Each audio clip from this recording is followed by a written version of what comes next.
Well, welcome to the launch of the country profiles, inbuilt country profiles for the South African region.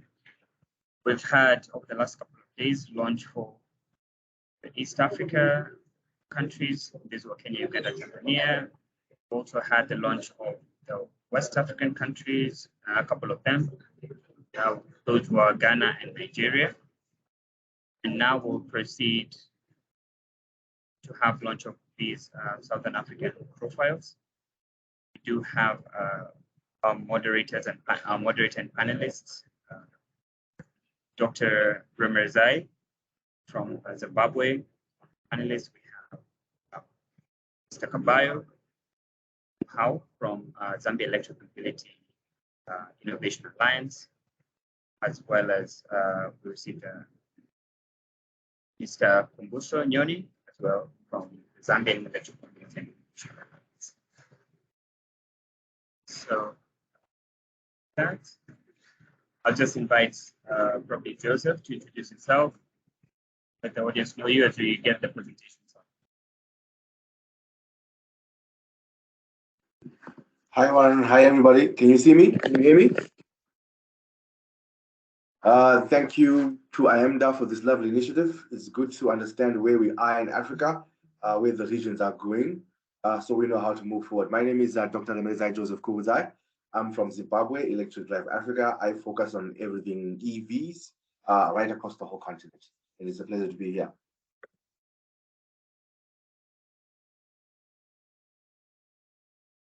Thanks for that. I'd just like to confirm whether we have the other panelists in the room now. Mr. Kabayo, Mr. Kumbuso. Check.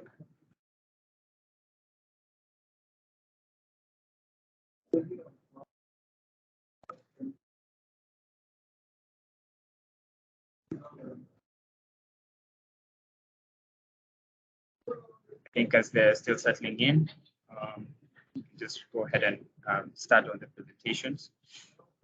So, Joseph, since you're joining from Zimbabwe, obviously we've seen quite a lot unfold in the e-mobility space in Africa, and you as one of the people leading on reporting on e-mobility news across the continent. What has been your sort of take on the industry of unfoldings, especially in the Southern African region, and how you see those comparing to East Africa and West Africa? Oh, okay. Let me start with Southern Africa. So Southern Africa has been quite slow to get going compared to the other regions. And I think it's to do with two things. One, policies, and two, the unit economics. If you see where electromobility is a bit more advanced, for example, in East Africa, there are certain market segments which are already viable now from the unit economics. Take a look at the motorcycle sector. It makes more sense right now today for a border rider to adopt an electric one. He saves money from day one, let's put it that way. But in Southern Africa, there isn't a culture of motorcycles in that scale. So that segment, for public transport, I'll give you an example of Zimbabwe and Botswana. They have the same sort of like informal public transport landscape. So whereas in East Africa, you have borders, in Zimbabwe and Botswana, you're most likely to have small four-wheelers who are the ones who do the same job as borders. So people, they can be 5 or 6 or 7, they squeeze into a small four-wheeler and then they go on their way to town. In Zimbabwe, they're called lifts. So you go out your house, you wait in the road, you flag it, a small car comes on and then you get into it. Same thing in Botswana. So, to get going in electrifying those four-wheelers are still quite pricey in terms of the sticker price right now compared to an electric vehicle. So that would be the biggest target market segment to begin with in Zimbabwe and, for example, Botswana. But right now, the economics doesn't support a quick transition at the moment.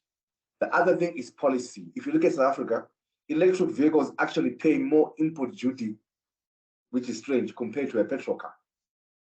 So electric vehicles in South Africa pay a higher import duty, and they also are bracketed under luxury items, so they also have a luxury tax.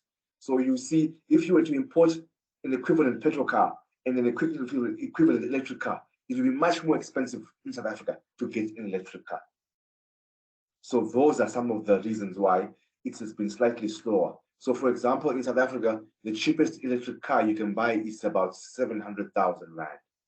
Whereas that equivalent car petrol, you can find it for maybe 300,000 Rand, 400,000. So that's an impediment. So I think policy needs to come in to incentivize it. First of all, immediately by removing the exorbitant import duties on electric vehicles in South Africa. In Zimbabwe, the same thing. Duties are effectively 90%. So if you buy a car for let's say $20,000, when you land it and you want to take it to your house in Zimbabwe, you are effectively paying $40,000. So those are some of the other impediments. That's why the market has been slightly slower compared to East Africa and West Africa as well. So those are some of the differences that need to be ironed out. But be that as it may, there are some people who are trying to make some traction. So for example, in South Africa, all the major OEMs now that are available there, Mercedes-Benz, BMW, Audi, they all have electric cars now in South Africa. It's just that they are a bit more premium at the moment, over 1 million. The majority of them are over 1.5 million Rand, which is over $100,000 just to buy one. But they are starting to come. And in terms of charging stations, South Africa, I think, is the most advanced in Africa. It has over 200 fast chargers, including on the highways, DC fast chargers as well. So they're trying to, there is some progress, but it's a bit slow. And if you look at Zimbabwe, there are some people who are bringing commercial electric vehicles. You have BYD, who are already officially present in Zimbabwe. They are bringing electric vans and electric MPV vehicles. And then you also have in the rural areas, you have Mobility for Africa, who are trying to provide mobility by bringing electric three-wheelers. And I think the duties and taxes for electric three-wheelers are much better than for electric vehicles. So I think there is an avenue to accelerate those, because transport is really a big problem in rural areas of Southern Africa. So having those three-wheelers is actually got the potential to transform a lot of lives.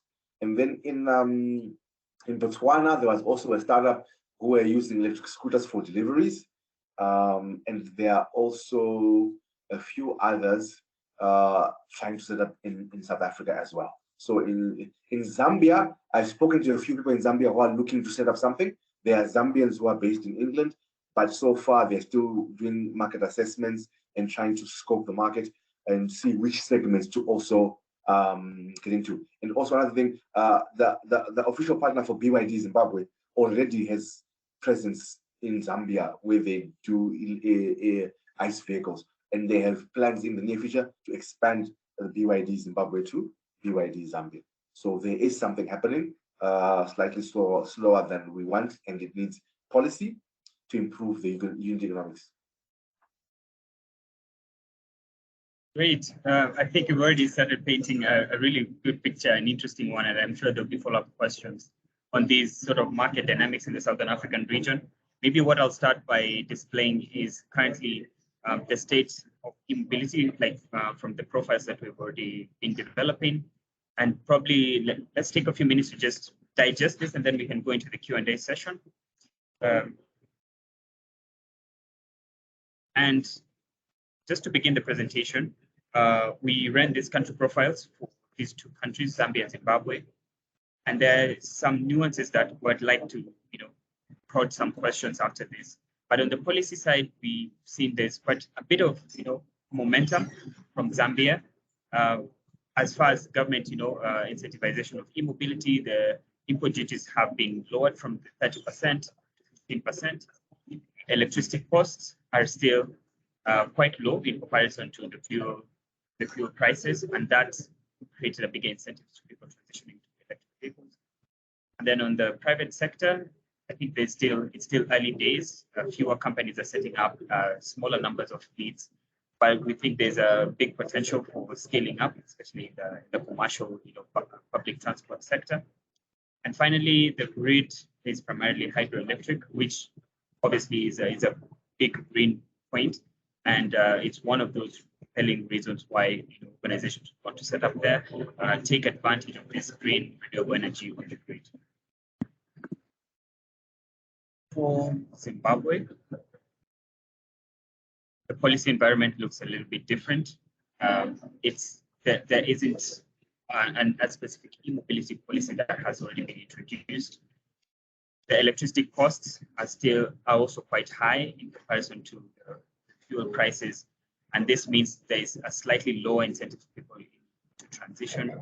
And obviously, also the number of companies that are being set up is still in the early stages. We haven't seen a lot of four-wheelers, but the grid on the other side still highly dependent on this hydroelectric, which is a good thing, shared with Zambia, of course, but there's still some small uses of thermal plants as backup power. And overall, the sort of comparison between these countries shows, a slight difference maybe on the policy side and the energy dynamics. Remy, just your initial overview or your initial takeaways. What do you think about this projection between these two countries? Are you seeing any supporting reasons to why these figures are the way they are? Yeah, just to note, Zimbabwe has actually developed a framework and roadmap for an electric vehicle policy. And I think it's now going to cabinet to be adopted. But Zimbabwe, I think, has already made progress in that. So, and it has certain targets in terms of by 2030, how many EVs they need to be and how to get there and how to incentivize them without really putting a drain on the fiscus, because that was the key question during the consultations with authorities. In Norway and Germany or America and England, they've been giving people rebates. Maybe even in France, for example, you get 10,000 euros as a rebate off when you buy an EV to try and make EVs cheaper.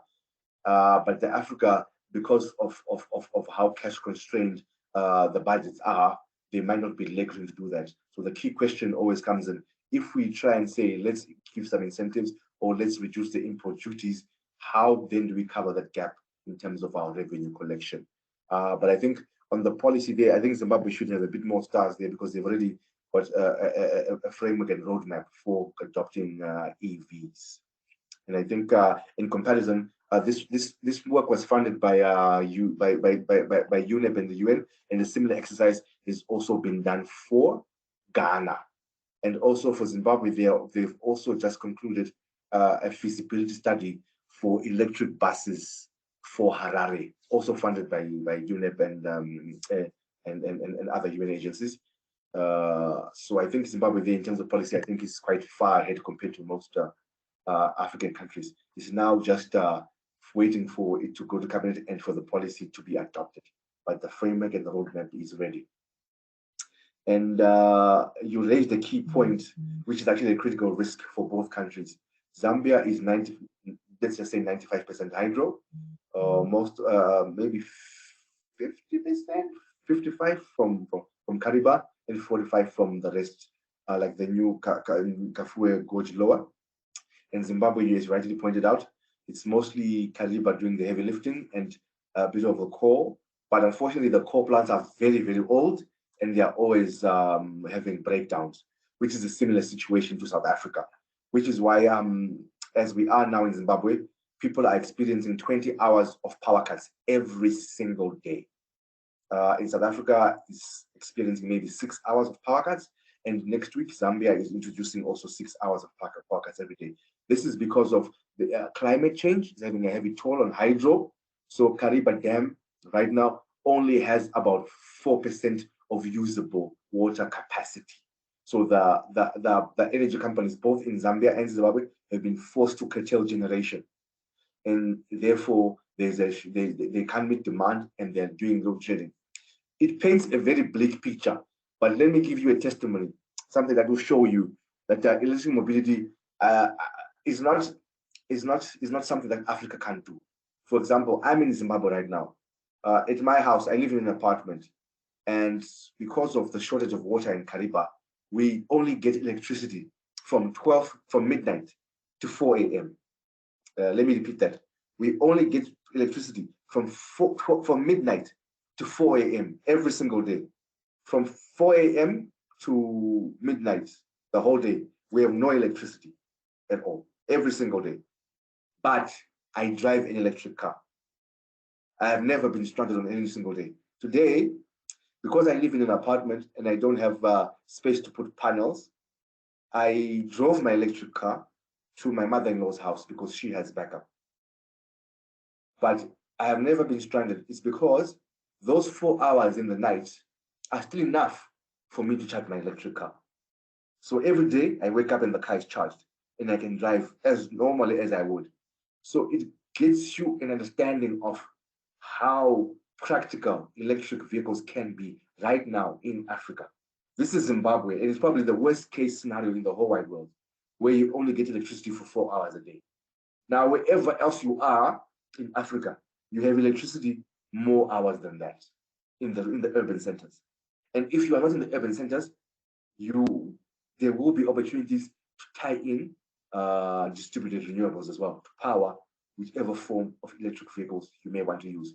So it's actually a good testimony of how practical electric vehicles are, no matter where you are in Africa.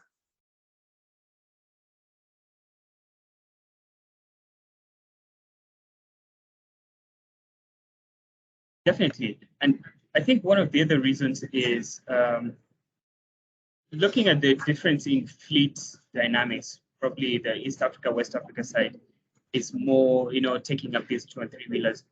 What's causing the difference with Southern Africa, and where do you see this uptake starting from? Like maybe is it on the bus segment? Is it on the minibus taxis? Where is that difference, and where is the opportunity for electrifying these public transport? Yes. So where there are similarities is the matatus and minibus taxis. They're essentially the same, and these are there in Zimbabwe, in South Africa, and there are people looking at how to electrify. As I mentioned, there was a feasibility study that's right now looking into how to electrify that bus fleet in Harare. And there are also people I know in Stellenbosch University who are actually looking to study electric minibus taxis and also looking at options of how to convert the current fleet to electric, and also how to introduce brand new electric minibus taxis as well. So I think, as we've seen in Kenya, there are startups like Basico who are looking at the smaller 25-seater buses. Those buses are almost in the same league as the ones we have here. So I think that's also another area where there might be synergies, and also where we might see electrification first in Southern Africa as well. Because as I said earlier, we don't have that many electric motorcycles because our public transport system is mostly minibus taxis and small 4-wheelers. So I think the buses are a big opportunity. And I think in the medium term, the 4-wheelers will be next, because we're starting to get some decently priced EVs in China. But unfortunately, those are not right-hand drive. And in South Africa, you can only drive right-hand drive vehicles in most cases. So I think once those vehicles start switching to right-hand drives, they are exactly the best fit to displace those informal 4-wheelers that are sort of like acting as illegal transit options for people. Most of them aren't registered. They're doing it illegally, especially in Zimbabwe. They're called mshikas because of it's traditionally always been there. Even in the 80s, we used to have them. In the 1980s, they were characterized by mostly the Peugeot 404 station wagons. They were the ones who were informally ferrying people to and from wherever they want to go because of the shortage of high capacity buses, the official transport providers. So I think those 2 areas will be the areas that will see the best opportunity in Southern Africa.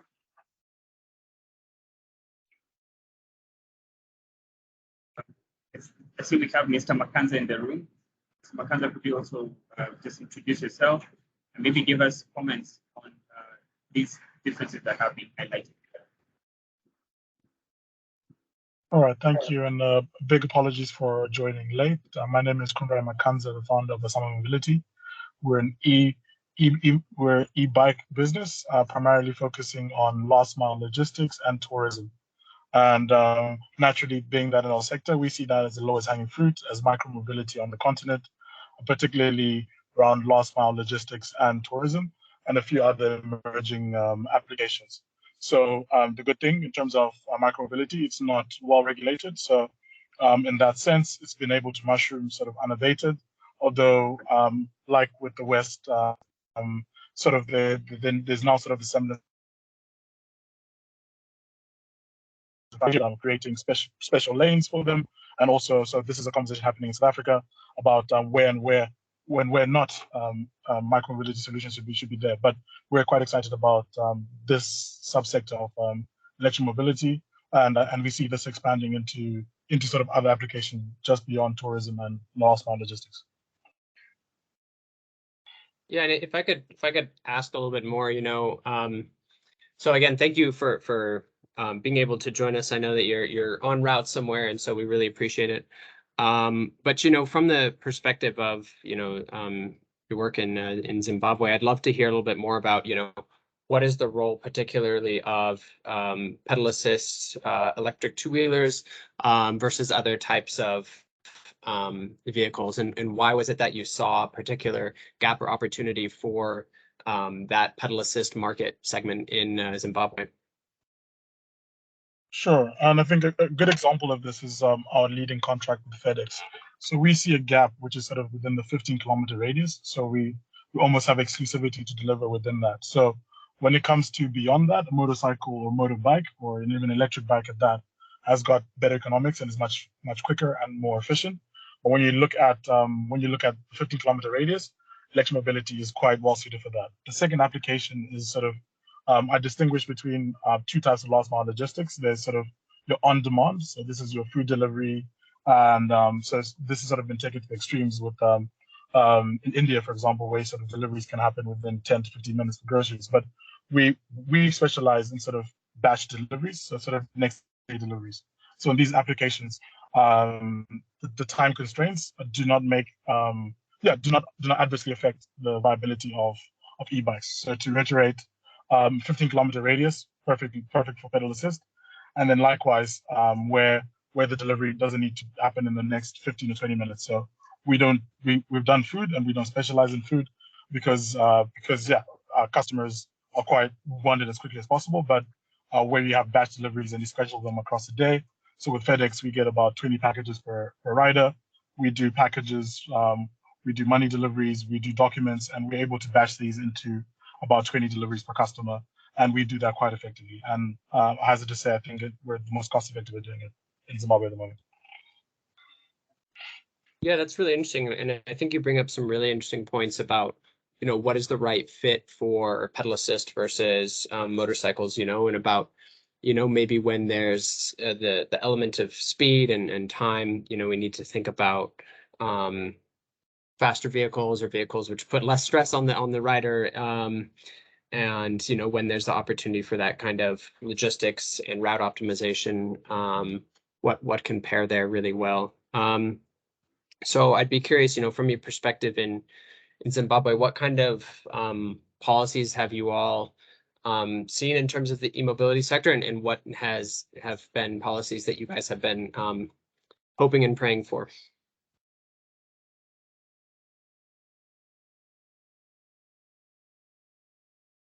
I could speak on behalf of, I think I'll be spokesperson of micromobility, and I'll hand over to the rest of the panel more generally. I think a lot of work can be done around road safety, particularly around creating bicycle lanes. At the moment, I'm a cyclist myself, and it's quite perilous and dangerous to get around. So I think, a lot of policies, this is sort of not at a national level, but sort of at city level, the local government really working hand in hand with ourselves to create bicycle lanes and to also create driver awareness such that there's a lot more safety in and around biking. So just making Harare or any of the major cities more bike friendly. As it stands, Harare, and I would like to say I've lived in Lusaka as well, they're not very, very bike friendly. So I think a lot can be done there, and this would be an appeal to the local government. That's great, and I love to see also the overlap with NMT, because a lot of the time I think, even though we all, want this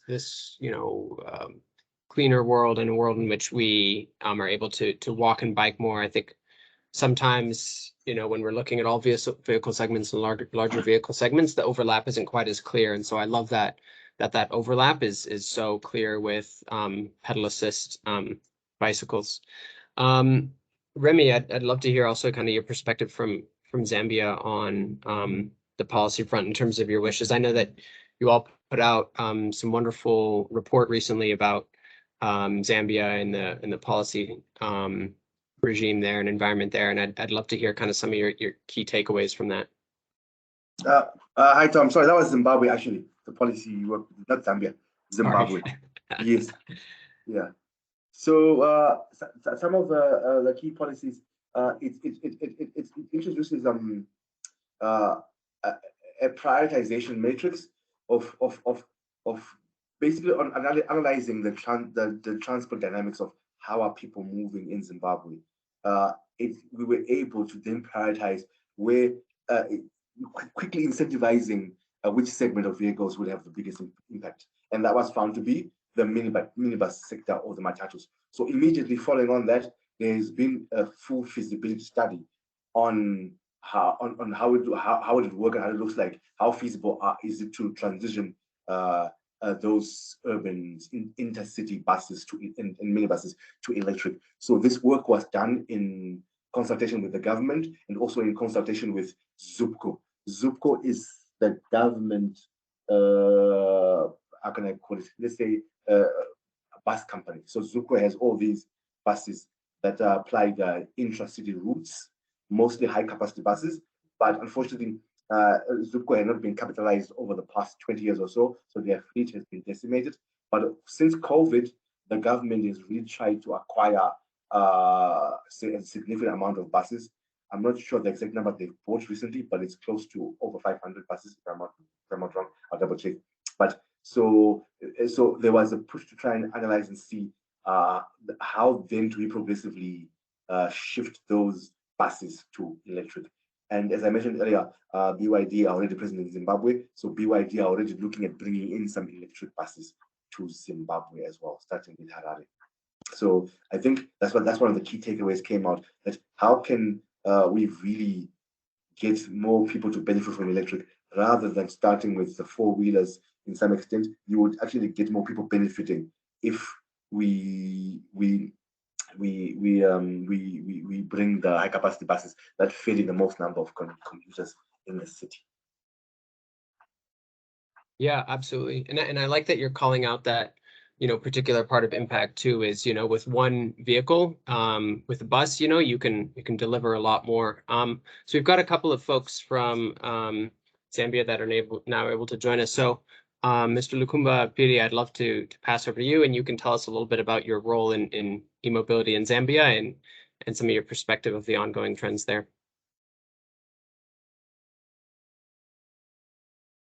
All right, thank you very much. Good morning to everyone. I don't know if it's morning all over. Here it's still morning. I'm standing in for Zambia at short notice. Yeah, okay, but basically to stand in for a group, it's called Zambia e-mobility. It's an initiative that was born from the desire to adhere to the call for the wider call for renewable energy and green economy and the overall climate change issue. So our group, I think, is in its infancy, I would say, because we are in the process of registering with the Registrar of Societies. So where we stand is initially we wanted to register Zambia as an institution and through as a professional body, sorry. But according to the guideline by the Registrar of Society, where we stand, we've been categorized as a society. So basically, we are spearheading the growth or the adoption of EVs in the Zambian landscape. But where we stand as at now, there is no legal policy, there is no framework compared like Zimbabwe. There's a policy document that you can refer to that talks about the adoption of EVs. But in the Zambian context, where we are at the moment, starting from the first time EVs were mentioned about was in 2018. That is in the previous government. And then the whole story didn't have political backing and funding, and it resurfaced last year in 2021 when the new government came in. They brought up the issue of adoption of EVs, but the pronouncements by the government were basically on the value chain creation, where, as we all know, where Zambia sits, it's supposed to be one of the major copper producers in the world, second in Africa, I think next to Congo DR. So I think the head of state and the counterpart from the DRC were hinting on creating value on the mineral resource. As we all know, that cobalt and copper are the major inputs into the manufacturing of batteries for EVs. So based on that, the government basically is just looking at the value chain, and so at the society level, with this initiative that we came up with, we are doing research, although it's a bit scanty. My group, we are doing the research, and I think one of the paper is halfway done. We've done literature review, we've done the introduction, and we did circulate some online questionnaire where we sought opinion from people what they would feel would be ideal for a start, that is EV segmentation, which one would apply most, because I had for Kenya, mostly East and West Africa, you've got matatus, okay, you've got motorbikes. Those I think would be the best, where segmentation is concerned. Maybe you go for a 3-wheeler, 2-wheeler, but in our case, what is common in our country are just the sedan taxis. So as we are doing research and the data collection, what came out prominent was the sedan, because that's what is common in our country. We don't have motorbikes as most of the East and West African countries. So in our case, we are looking at sedans and minibuses. That would be the first approach to take, because if we are to talk about matatus and talk about motorbikes, it's not something that is common to Zambia. So basically, in a nutshell, that's what we are trying to look at.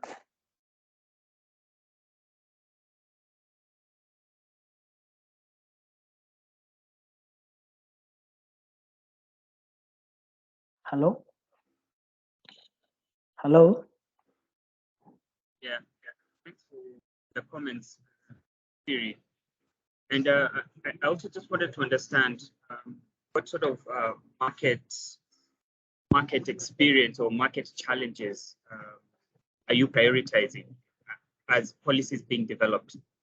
What is standing out maybe from the fiscal policies and maybe the non-fiscal policies, just from your view as Zambia?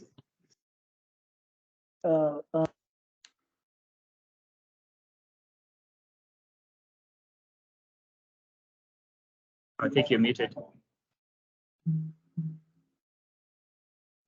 Yeah, from the very recent, I think from the recent study that we undertook, currently where we see there are basically about 3 or so EVs in Zambia, 3 electric vehicles in Zambia. And then the first one being the one that was showcased at the trade fair by our utility company, ZESCO. Okay, so I think one of the first challenges that we look at is the cost of the EV. the cost of an electric vehicle, I think, should be one of the major hurdle. Although in the current budget, that is the budget for 2023, the government introduced or reduced the tax from 30% to 15% on all imported electric vehicles. So, which means that there is government support.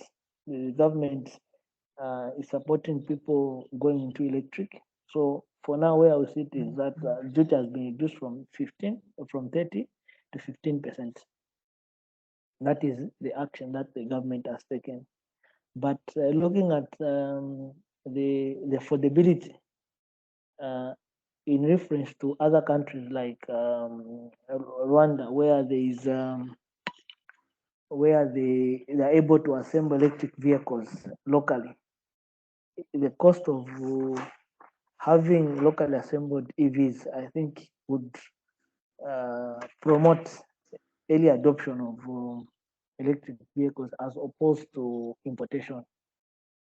Because importation obviously will attract a 15% duty. Okay, so now if it's for argument's sake, we say from the literature that or from the reference countries that we've focused on average, an electric vehicle costs about $30,000. So if you say $30,000 multiplied by 15%, that is duty. Okay, so we are talking about 4,500. So maybe the cost plus other hidden costs, maybe you're talking about something like 40,000 US dollars as the cost of a sedan. Okay, as compared to currently, because most of the vehicles that we get in Zambia are second-hand vehicles from Japan. So maybe for a sedan EV to cost about 40,000, maybe 30 to 40,000 dollars. That is a landing cost, compared to something like 5,000, okay, dollars for a second-hand internal combustion engine. So when you look at those two comparisons, so it's affordability for an average person. That's where the issue is coming in. Though there could be a physical support, the reduction in the 15% duty, but where we stand, I think that would not be very enough to support the early adoption of EVs. That is from the current studies that we've done. This other question. Thank you for that. Joseph, maybe you can have a go at this question. Maybe we can get responses from the rest of the panel. Are there plans to building off-grid EV charging stations with solar panels, battery, and charging equipment? Yes, there are people looking into it because it's really a question of grid capacity. At times you will find on the major highways in most of the parts of this place in South Africa, they probably haven't been provisioned for capacity to take care of a number of chargers. So ideally, maybe a low-hanging fruit is to support the integration of these chargers by incorporating PV and maybe battery storage. Maybe that battery storage can come from second life batteries. I've seen this has been done in other parts of the world. That could be a way to integrate these new heavy loads, because chances are in the highways, you probably get small rest stops that haven't been provisioned to handle that kind of load. That's in the highways. And of course, obviously, in the rural areas, it's a no-brainer. If you're bundling in solar mini grids or small microgrids with 2-wheelers or 3-wheelers, it's already happening with Mobility for Africa. They have battery swap stations and they are powered by solar in Chipinge and just outside Harare. Chipinge is in Manicaland on the east of Zimbabwe. Yeah, and just to follow up on that, what sort of business models are currently being applied now that there are these 3-wheelers, 4-wheelers that are being piloted. The business models are very different from the ones that are being applied maybe across in East Africa and West Africa. For the 3-wheelers, it's exactly the same. It's where people acquire the 3-wheeler and then they lease the battery. And then they go to battery self-swap centers and swap them. It's almost a bit like a smaller version of what Basico is doing with the big buses. Yeah. So that's how the models are similar. Great. I see we also have Mr. Enoch Mulenga. Enoch, do you mind unmuting yourself and just introducing yourselves and giving us your comments on this country profiles?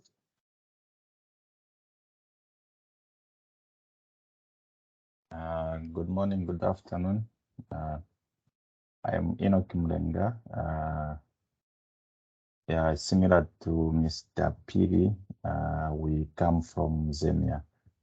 I am basically in charge of the research aspect that Zambia will try to bridge in the sphere of electromobility in Zambia. Yeah. So, as earlier alluded, so far it's more on the actual EVs than any other forms of transportation in Zambia. Recently, the Swedish government actually mentioned to the Zambian government on the desire to contribute to the train between Copperbelt and Lusaka. And having been in Sweden for quite some time, what comes to my mind is that what will actually be there is an electric train, because Sweden is known with that technology. And then apart from that, coming to the question that you just posed, so far in Zambia, I would not point to a business model in this sphere. It's some of the things that we'll have to look at on the part of research. Look at the front runners in Africa, what has been there and what can be adopted to fit for Zambia. Of course, in Zambia, there are certain companies, and there's one company that actually mentioned their desire to have electric vehicles for hiring to be used under the umbrella of the local transportation. So that also brings in one added advantage because they already have a business model that they use on the conventional vehicles that are there. So their plan is also to add electric vehicles. So on my part, as being in charge of research, it would be important to see how the EVs will actually have an impact on the overall business model with regard to providing transportation in the city of Lusaka. I think as Zambia and as Zambia, we are willing to actually have a learning curve on African countries that have taken a front runner in terms of electric mobility. So I think those are the few comments I can add to what Mr. Peter has already alluded to.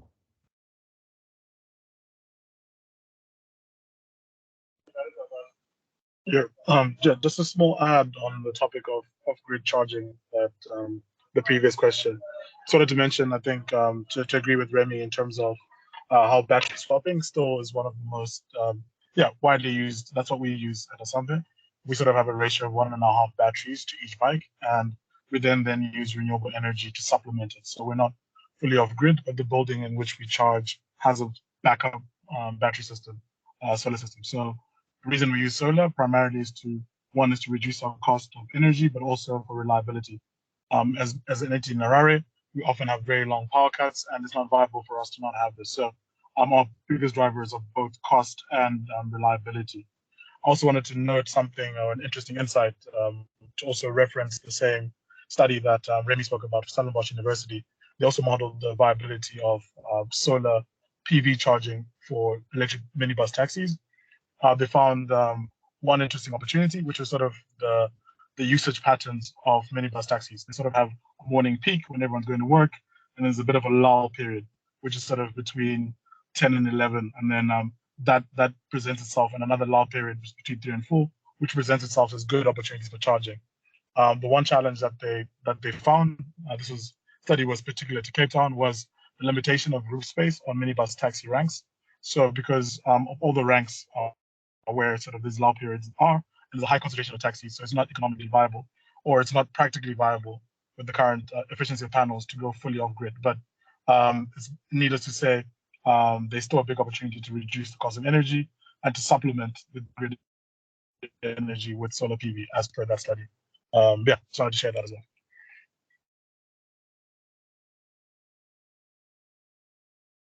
Yeah, that's interesting. What sort of experience have you had? Have you already tried to implement any renewable energies with the current fleet that you have, and maybe check the viability of running a bit on solar? Maybe what sort of challenges have you experienced in that journey?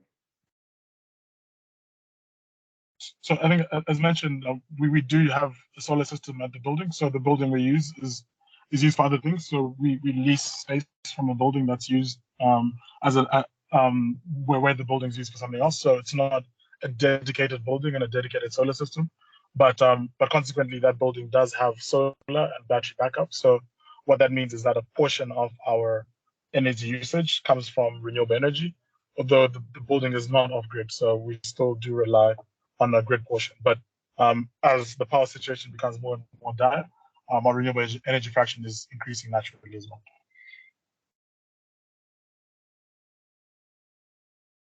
There was an interesting comment from Hiten about a hub that is already in South Africa and has been operational since 2015. Hiten, maybe you could just speak a bit about that, and probably a general overview of the e-mobility situation in South Africa. It was not captured as part of the profiles, but it would be interesting to get your insights on South Africa as well.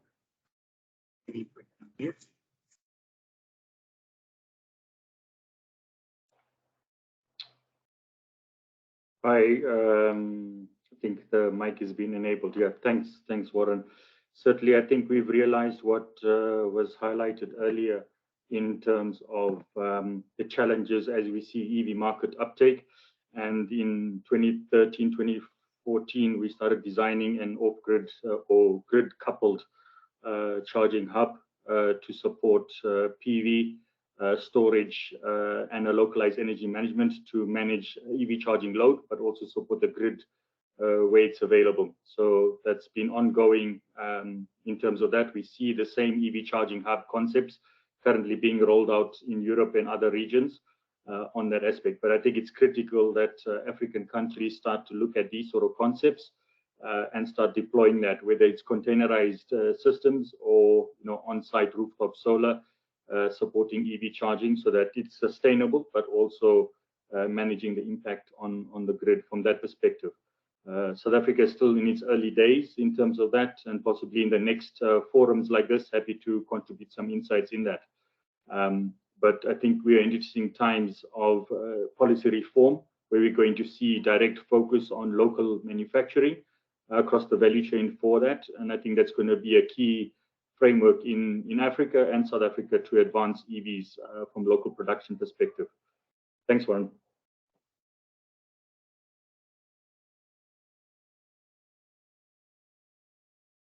Thanks a lot for that comment. A link to the profiles has already been shared on the WhatsApp, or sorry, on the chat section. You can have a look there.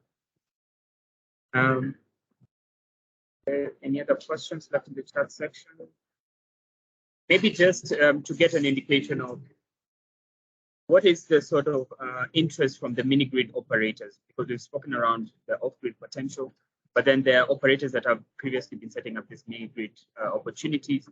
So what interest are they getting from the e-mobility side, and maybe using this off-grid power for productive use?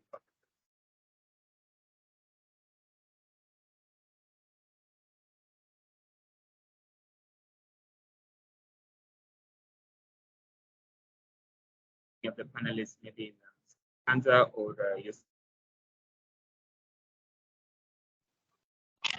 Happy to share. I think there's members from Ampersand. I think they would also be able to share their experience.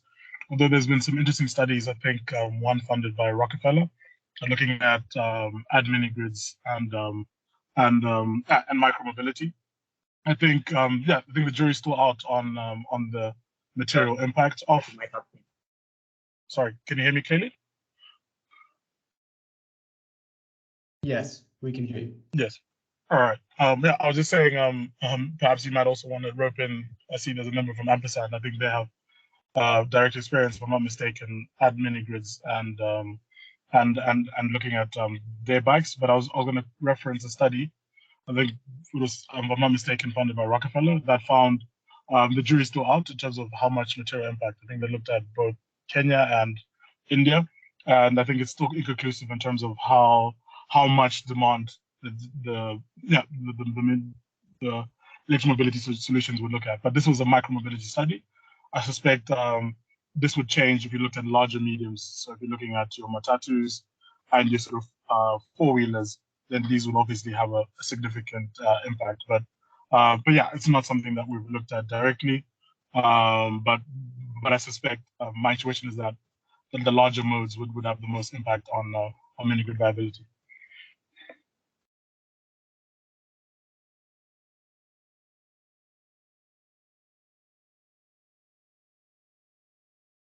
Thanks again for those insights. I'd just like to pass a final round of comments from the panel before we go on to the next segment. I think from the Zambian sphere, when we look at microgrids, most of the microgrids at the moment are in the outskirts of most towns or in the rural areas. And if we look at the possibility of EVs growth and adoption, that is likely to be in the city where dependence is more on utility. But what we see as Zemia, and also what I see, is the opportunity in terms of having localized solar systems that will be able to cater for the EVs that are coming, owing to the fact that at the moment, the generation capacity for Zambia does not entirely meet its demand.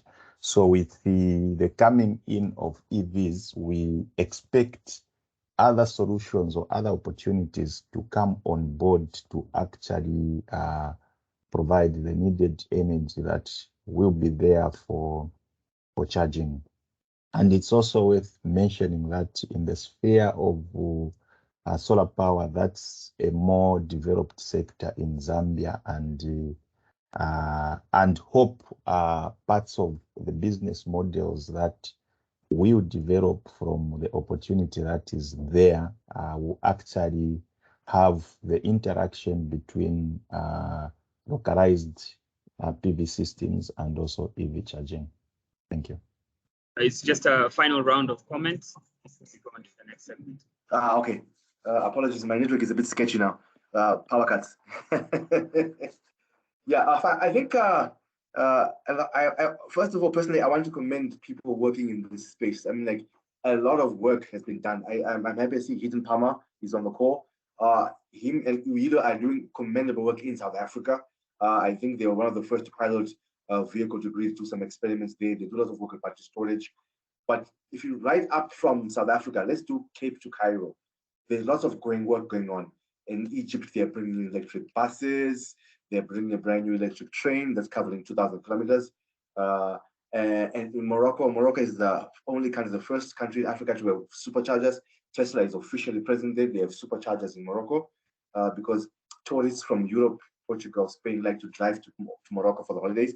And also Tesla has, Morocco has the biggest unofficial volume of Teslas. They have over 100 Teslas that have been unofficially brought in by people. And also if you look at Ghana and Nigeria, a lot of things going on in the two-wheelers and the three-wheelers there, and also in the electric bicycle space. A lot of things happening there. In Togo, in Sierra Leone, there are some other startups there. So right across the whole country, I think we are in a good space. And I'm very excited about that. I think the past 4 or 5 years has been sort of like research and iterating, validating based on putting some equipment in the hands of actual users, getting that feedback and iterating. So I think a lot of that work is going to show now. It's going to start paying off, and I think next year we will start to see some serious growth in the sector across the continent. So that's what's happening. But your final comments? Yeah, sure. That was that to me. Yeah, I think sort of my final comment in terms of where we see the future of the electromobility going space. So I think I'll start off with where we're coming from. The transport sector in Africa largely has been driven informally by small groups of young and sort of burgeoning entrepreneurs. And I believe the future should also be the same. So as Asambe, we're moving towards an asset finance model where we're sort of helping uplift these businesses and small people transition towards the electromobility space. As an operator, we found it difficult to scale our current model, and we've also seen that it's hard to optimize. So an interesting insight we got from Where's My Transport, they tried to map the transport minibus taxi routes across Cape Town and that mandates across other cities, and they found that all the algorithms are not as smart as how the drivers self-optimize. So I think there's a lesson there in terms of how the entrepreneurs and sort of the informal sector understands intimately what happens, and we should not leave them out in the future as we develop this electromobility landscape in the space. We need to be cognizant of who came before us, and we believe at least uplift those people. So we're sort of moving to the asset finance space where we want to help young entrepreneurs become finance e-bikes, finance other modes, and in such a way we will then have really localized solutions. But yeah, us sort of sitting a level above them. So in short, I think the future is bright, and we believe that entrepreneurs and informal entrepreneurs that have done it before will definitely take us across the line. Thanks for that, Mr. Mkanza. Mr. Piri, just a final comments. I'd like to now wrap up the session. Yeah, I think much has been said by my colleague Jock.